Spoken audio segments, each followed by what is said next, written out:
Hello all, this is Deep Learning course part 6 video.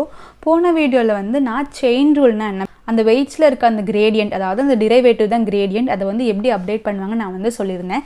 இந்த வீடியோல அதை அப்டேட் பண்றதுனால ரெண்டு ப்ராப்ளம் நடக்கலாம். ஒன்னு vanishing gradient problem, இன்னொன்னு exploding gradient problem நடக்கலாம். அது ரெண்டுத்தையும் பத்தி நான் சொல்லப் போறேன். அது மட்டும் இல்லாம வெயிட்ஸ் எல்லாமே எப்படி இனிஷியலைஸ் பண்ணலாம் அந்த டெக்னிக்ஸும் நான் சில டெக்னிக்ஸ் சொல்லப் போறேன்.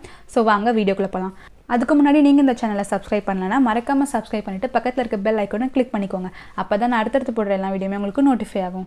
அண்ட் இந்த ஒரு விஷயம் நான் கண்டிப்பா உங்ககிட்ட சொல்லியே ஆகணும். பட் நான் நிறைய வீடியோஸ் போடுறேன். நான் இதுக்கு முன்னாடி மெஷின் லேர்னிங்க்கு போட்டிருக்கேன். இப்போ டீப் லேர்னிங்க்கு போடுறேன். அண்ட் சின்ன சின்ன ஷார்ட் வீடியோஸும் போட்டிருக்கேன். லைக் ஜெனரேட்டிவ் ஏஐ பத்திலாம். அது நிஜமாவே உங்களோட கரியருக்கு ரொம்பவே ஹெல்ப்பா இருக்கும் ஏதோ ஒரு பார்ட்ல அப்படி நான் நினைச்சுதான் இந்த எல்லா வீடியோஸும் போடுறேன்.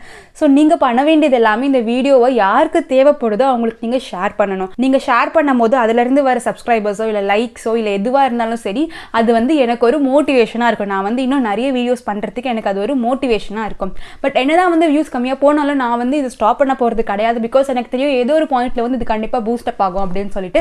ஸோ நீங்க பண்ண வேண்டியது எல்லாமே வீடியோஸை பார்த்து இது பிடிச்சிருந்தா நீங்க கண்டிப்பா இது தேவைப்படுறவங்களுக்கு இது கண்டிப்பா ஷேர் பண்ணுங்க. ஸோ இப்போ நம்ம வீடியோக்குள்ள போகலாம். ஸோ நீங்க போன வீடியோல எடுத்த அதே எக்ஸாம்பிள் எடுத்துக்கோங்க. ஸோ இதுதான் அந்த multi layer neural network. And இப்படிதான் நம்ம வெயிட் எல்லாமே அப்டேட் பண்ணுவோம். அண்ட் இதுக்கு பேர் தான் கிரேடியன்ட். இந்த டிரைவேட்டிவ் பேர் தான் கிரேடியன்ட்.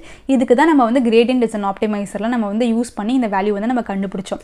ஸோ இதுக்கான ஃபார்முலா நம்மளுக்கு தெரியும். So derivative of loss with respect to derivative of W112 வெயிட்க்கு இதுதான் அந்த செயின் ரூல். நம்ம இது ஆல்ரெடி போன வீடியோல பார்த்தோம். ஸோ நம்மளுக்கு ரெண்டு ஹிடன் லேயர் இருக்கிறதுனால இந்த மாதிரி அந்த செயினும் ரொம்ப சின்னதாக இருக்கும். பட் லேயர்ஸ் இன்க்ரீஸ் ஆக இந்த வேல்யூ இந்த செயினும் பார்த்தீங்கன்னா ரொம்ப பெருசாக போயிடும். இந்த செயினும் பார்த்தீங்கன்னா ரொம்ப பெருசாக போகும். பிகாஸ் நம்மளுக்கு நிறைய அவுட்புட் வர்றதுனால அந்த ஃபர்ஸ்ட் வெயிட்டை அப்டேட் பண்ண போனால் நம்ம அடுத்து வர எல்லா அவுட்புட்க்கு நம்ம செயின் ரூல் எழுதணும். ஸோ அப்படி பார்த்தீங்கன்னா என்ன ஆகும், ரொம்ப பெருசாக போகும். ஸோ அந்த மாதிரி ஒரு டைமில் இந்த வேல்யூ இங்கே பார்த்தீங்கன்னா இந்த வேல்யூ நீங்கள் ஃபார் எக்ஸாம்பிள் 0.1 எடுத்துக்கோங்க. இது 0.2 எடுத்துக்கோங்க. இல்லை 0.3 நம்ம ஃபார் எக்ஸாம்பிளுக்கு ஏதோ ஒரு வேல்யூ வருது. ஸோ இதெல்லாம் மல்டிப்ளை பண்ணால் ஃபார் எக்ஸாம்பிள் ஏதோ 0.7 வருதுன்னு சொல்லி வச்சுக்கோங்க. ஸோ இது 0.7 வருது இந்த வேல்யூ. ஸோ அதை நம்ம இங்கே எழுதுறோம் 0.7 இந்த வேல்யூ இங்கே வரும். ஸோ இந்த லேர்னிங் ரேட் பார்த்தீங்கன்னா நம்மளுக்கு 0.001 நம்ம இங்கே எடுத்திருக்கோம். ஸோ இது ரெண்டுத்தையும் நம்ம மல்டிப்ளை பண்ணும்போது ரொம்ப சின்ன வேல்யூ தான், ரொம்ப ரொம்ப ஹார்டாக தான் அந்த வெயிட் சேஞ்ச் ஆக போகுது. பெருசாக அது சேஞ்சும் ஆகாது. ஸோ இது 0.7 இருக்கும். ஃபார் எக்ஸாம்பிள் இது போன டைம் 0.69 இருந்ததுன்னு வச்சுக்கோங்களேன். இப்போ ரொம்ப ஹார்டாக தான் இது சேஞ்ச் ஆயிருக்கு. ஸோ இந்த மாதிரி நம்ம ரொம்ப சின்ன சின்ன வேல்யூஸ் எடுத்து நம்ம இதை அப்டேட் பண்ணோன்னா அது லேர்னிங் ப்ராசஸ் ரொம்பவே ஸ்லோவாக இருக்கும். அந்த நியூரான் வெயிட்டை ரொம்பவே ஸ்லோவாக அப்டேட் பண்ணும். ஸோ லேர்னிங் ப்ராசஸும் ரொம்பவே லேட்டாக இருக்கும். ஸோ இந்த மாதிரி ரொம்ப சின்ன சின்னதாக அது லேர்ன் பண்ணும்போது சின்ன சின்னதாக வெயிட்ஸ் அப்டேட் பண்ணும்போது அதுக்கு பேர் தான் வேனிஷிங் கிரேடியன்ட் ப்ராப்ளம். அந்த கிரேடியன்ட் வேனிஷ் ஆகிட்டே இருக்குது.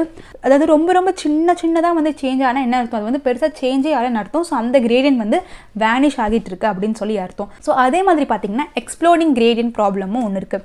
அதே எக்ஸாம்பிள் எடுத்துக்கோங்க. நம்ம ஒரு எக்ஸாம்பிளுக்கு நான் இங்கே 500 எடுக்கிறேன், 500ன்ற வேல்யூ எடுக்கிறேன். இங்கே பார்த்தீங்கன்னா 700 எடுக்கிறேன், இங்கே 900 எடுக்கிறேன் அப்படின்னு வச்சுக்கோங்களேன். அண்ட் இதெல்லாம் நம்ம மல்டிப்ளை பண்ணோன்னா நம்மளுக்கு ஃபார் எக்ஸாம்பிள் நான் 10,000 எடுத்துக்கிறேன்.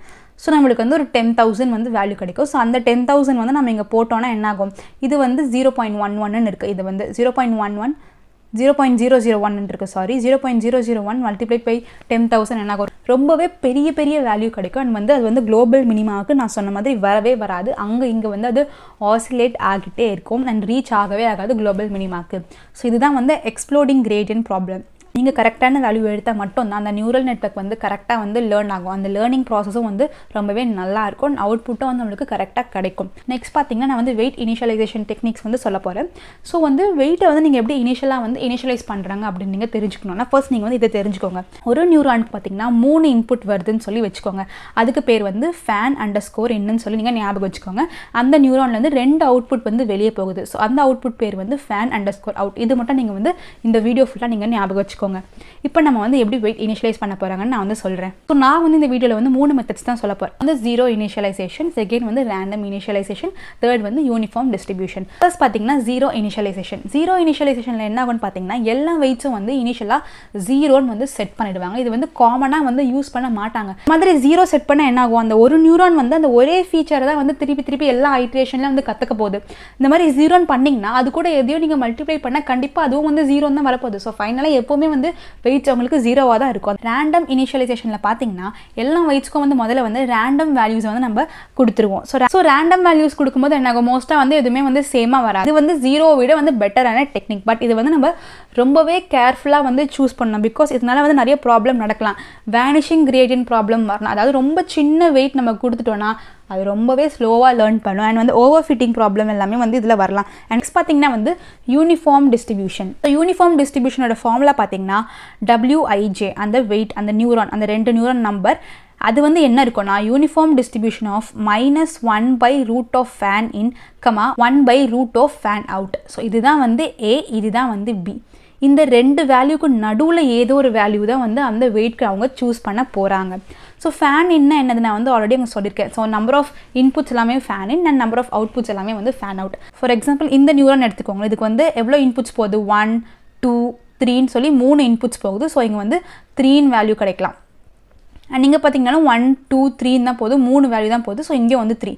ஸோ -1/√3, 1/√3க்கு இந்த 2 யூனிஃபார்ம் டிஸ்ட்ரிபியூஷனுக்கும் நடுவில் வந்து ஒரு வேல்யூ இதை செலக்ட் பண்ணி வந்து வெயிட்க்கு சூஸ் பண்ணுவாங்க. இதுதான் வந்து யூனிஃபார்ம் டிஸ்ட்ரிபியூஷன். இந்த மாதிரி வந்து நிறைய டெக்னிக்ஸ் வந்து இருக்குது. நீங்கள் வந்து கூகுளில் போய் செக் பண்ணி பாருங்கள். எல்லாம் வந்து ரொம்ப மேத்தமெட்டிக்கலாக போகக்கூடாது அப்படின்றதுக்காக தான் நான் வந்து எல்லாமே ரொம்ப சிம்பிளாக வச்சிருக்கேன். இப்படி தான் வந்து யூனிஃபார்ம் டிஸ்ட்ரிபியூஷன் யூஸ் பண்ணி இந்த வெயிட்டை வந்து இனிஷியலைஸ் பண்ணுவாங்க. ஸோ வேனிஷிங் கிரேடியன்ட் ப்ராப்ளமில் என்ன நடக்கும், நம்ம வந்து வேல்யூஸை ரொம்பவே சின்னதாக செலக்ட் பண்ணோன்னா அது வந்து ரொம்பவே ஸ்லோவாக கற்றுக்கும்.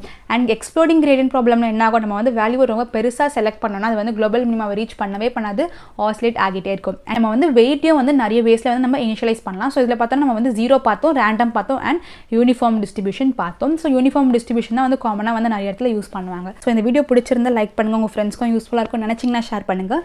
நெக்ஸ்ட் வீடியோவில் வந்து நான் உங்களை வேறு டாப்பிக்கோட பார்க்குறேன். பாய்.